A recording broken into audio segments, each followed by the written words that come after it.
ಪೀರಾರಾಗಿದ್ದಾರೆ. ಇವರು ಭಾಳ ಸೌಮ್ಯ ವ್ಯಕ್ತಿ. ಸಾಕಷ್ಟು ನಮ್ಮ ಹುಬ್ಬಳ್ಳಿಗೆ ಧಾರವಾಡಕ್ಕೆ ಬರ್ತಾರೆ, ಯಾಕಂದರೆ ಇವರು ಭಕ್ತರು ಆ ಭಾಗದಲ್ಲಿ ಭಾಳ. ಇವರು ಬಂದ್ರಂದ್ರೆ ಸಾವಿರ ಜನ ಅರ್ಧ ಗಂಟೆ ಒಳಗೆ ಸೇರಿಬಿಡೋರು. ಅಷ್ಟು ಶ್ರದ್ಧೆಯಿಂದ ಜನ ಇವ್ರನ್ನ ನೋಡ್ತಿದ್ರು. ಉತ್ತಮವಾಗಿ ಸಂಸ್ಥೆಯನ್ನು ಬೆಳೆಸಿದ್ದಾರೆ. ನಾನು ಈ ಸಂದರ್ಭದಲ್ಲಿ ನೆನಪು ಮಾಡಿಕೊಳ್ಬೇಕು, ಅಲ್ಲಿ ಈ ಖಾಜಾಬಂದ್ ನವಾಜ್ದಲ್ಲಿ ಈ ಗಂಧ ಹಚ್ಚೋದು ಅಂತ ಒಂದು ಇರ್ತದೆ. ಸಂದಲ್ ಗೋರಿಗೆ ಸಂದಲ್ ಹಚ್ಚು.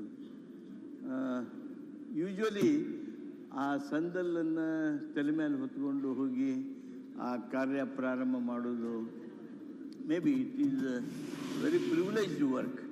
ಒಂದೇ ಸಮುದಾಯ ಮಾಡ್ತಾರೆ ಅಂತ ತಿಳ್ಕೊಂಡಿದ್ದೀವಿ ನಾವು, ಆದರೆ ಇಟ್ಸ್ ಎ ಪ್ರಿವಿಲೇಜ್ಡ್ ವರ್ಕ್. ಆ ಸಂದಲ್ ದಿವಸ ನನಗೆ ಅವಕಾಶ ಕೊಟ್ಟು ಆ ತಲೆ ಮೇಲೆ ಆ ಗಂಧ ತಗೊಂಡು ಹೋಗಿ ಆ ಗೋರಿಗೆ ಹಚ್ಚುವಂಥ ಕೆಲಸವನ್ನು ನನ್ನ ಸೌಭಾಗ್ಯವಾಗಿ ಮಾಡಿದರು.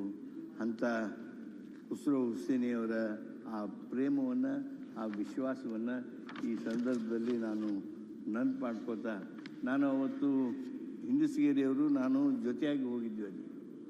ಆವಾಗ ಅವರು ಆ ಸಂಪೂರ್ಣ ಆ ಬಂದೇ ನವಾಜ್ ಇತಿಹಾಸವನ್ನು ನಮಗೆ ಹೇಳುವಾಗ ನಮ್ಮೆಲ್ಲರಿಗೂ ಒಂದು ರೀತಿ ಅವರ ಬಡವರ ಬಗೆಗಿನ ಕಳಕಳಿ ಪ್ರೇಮ ಅಭಿವ್ಯಕ್ತ ಆಗ್ತಿತ್ತು ಅನ್ನೋದನ್ನು ಈ ಸಂದರ್ಭದೊಳಗೆ ಹೇಳ್ತಾ, ಈ ಎಲ್ಲ ಮಹಿಳೆಯರಿಗೆ ಚಿರಶಾಂತಿ ಸಿಗಲಿ ಅಂತೇಳಿ ನಿಮ್ಮ ಜೊತೆಗೆ ಧ್ವನಿ ಕೂಡಿಸಿ ಮಾತು.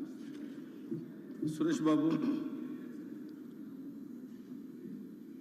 ಈಗ ಅದು ಶಾರ್ಟ್ ಆಗಿ ಏನು ಇವತ್ತು ತಾವು ತಂದಿರತಕ್ಕಂಥ ಸಂತಾಪ ಸೂಚನೆಗೆ ಭಾಗವಹಿಸ್ತಾ ಮನೋಹರ್ ತಹಸೀಲ್ದಾರ್ ಸಾಹೇಬರು ನಮ್ಮೆಲ್ಲರ ಜೊತೆ ಶಾಸಕರಾಗಿ 4 ಬಾರಿ ಇದ್ದಂಥವರು, ಅವರು ಸೌಮ್ಯ ಸ್ವಭಾವದವರು, ಉತ್ತಮ ರೀತಿಯಲ್ಲಿ ಅವ್ರದ್ದೇ ಆದಂಥ ವ್ಯಕ್ತಿತ್ವವನ್ನು ರೂಢಿಸ್ಕೊಂಡು ಇವತ್ತು ರಾಜಕೀಯದಲ್ಲಿ